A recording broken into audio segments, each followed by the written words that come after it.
यही जवान है जो कश्मीर से लेकर कन्याकुमारी तक और कच्छ से लेकर किबुथु तक हमारी दूर सुदूर फैली हुई सीमाओं को सुरक्षित रखते हैं।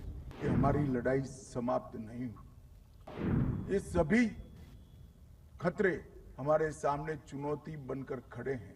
खतरे और चुनौतियां कितनी भी बड़ी हो, हमारे जवानों के अड़िग प्रण के सामने वो टिक नहीं पाएगी। अपना सर्वोच्च बलिदान देने वाले सभी अलग अलग बल के जवानों को श्रद्धांजलि देने का कार्यक्रम आयोजित किया गया है। मेरे लिए सौभाग्य की बात है कि आज मैं यहां पर रहकर वो अमर जवानों के बलिदान की भावना को पुष्पांजलि करने का, श्रद्धांजलि देने का मुझे मौका मिला है।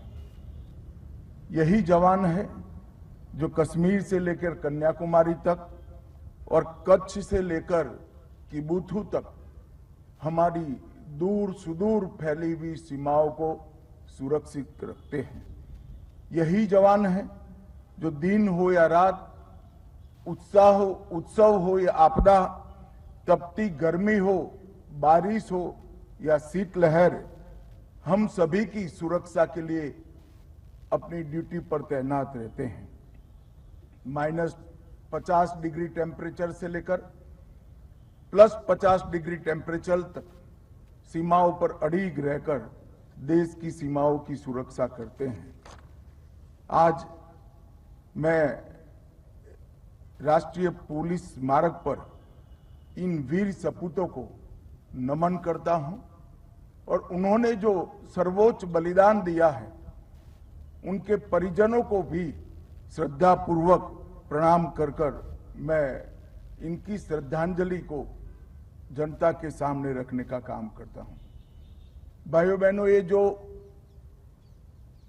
पुलिस स्मारक की मध्य में एक अड़िग शिला दिखाई पड़ती है, वो शिला हमारे जवानों के कर्तव्य पर चलने के अड़िग फैसले का प्रतीक, हमारे जवानों की प्रखर देशभक्ति का भी प्रतीक है और हमारे जवानों की देशभक्ति से प्रेरित होकर सर्वोच्च बलिदान देने की उत्कंठा का भी प्रतीक। हम सभी जानते हैं कि आज के दिन ही 1959 में सीआरपीएफ के 10 जवानों ने चीन की सेना का डटकर मुकाबला करते हुए अपने प्राणों की आहुति दी है। इसलिए इस दिन को पुलिस स्मृति दिन के रूप में हम सब मनाते हैं। हमारे देश के प्रधानमंत्री श्रीमान नरेंद्र मोदी जब प्रधानमंत्री बने, तब उन्होंने तय किया कि दिल्ली की हृदय स्थली के अंदर इनके बलिदानों के सम्मान के रूप में एक पुलिस स्मारक बनाया जाए, जो सालों सालों तक युवा पीढ़ी को प्रेरणा देता रहे, सालों सालों तक हमारे देश भर के नागरिकों को ये स्मृति दिलाता रहे कि आज हम सुरक्षित हैं, हम विकास के रास्ते पर आगे चल रहे हैं, हमारे परिवार चैन की नींद सो रहे हैं। इसके पीछे ये हजारों बलिदानियों का सर्वोच्च बलिदान है। और आज मैं ये कहना चाहता हूं कि 36,468 पुलिस के जो जवानों ने, अलग अलग बल के कर्मियों ने जो अपना सर्वोच्च बलिदान दिया है, उसी के चलते आज देश इतनी प्रगति कर पाया है कि विगत एक दशक के अंदर कश्मीर, वामपंथी उग्रवाद और उत्तर पूर्व के ये तीनों क्षेत्र जो अशांति के लिए सालों से हमारे लिए चिंता का विषय बने थे, ये 10 साल में हमारे जवानों के कर्तव्य के चलते, हमारे जवानों के कर्तव्य परायणता के चलते आज हम उसमें करीब करीब संपूर्ण शांति प्रस्थापित करने में सफल हुए हैं।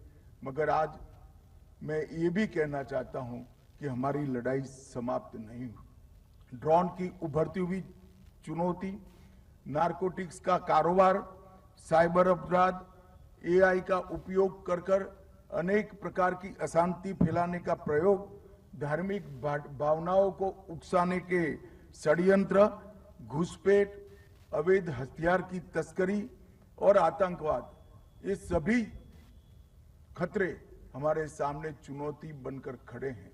परंतु मैं आज यहां से देश की जनता को आश्वस्त करना चाहता हूं, खतरे और चुनौतियां कितनी भी बड़ी हो, हमारे जवानों के अडिग प्रण के सामने वो टिक नहीं पाएगी। देश सुरक्षित रहेगा, आगे बढ़ता रहेगा और अपने लक्ष्यों को प्राप्त कर रहेगा। 2047 में भारत पूर्ण विकसित राष्ट्र हो, ये स्वप्न हमारे प्रधानमंत्री जी ने जो देश की जनता के सामने रखा है, इसको सिद्ध करने के लिए हमारे देश भर के पुलिसकर्मी दृढ़ निश्चयित हैं और अपने पथ पर चलने के लिए अडिग निश्चय के साथ खड़े हुए हैं।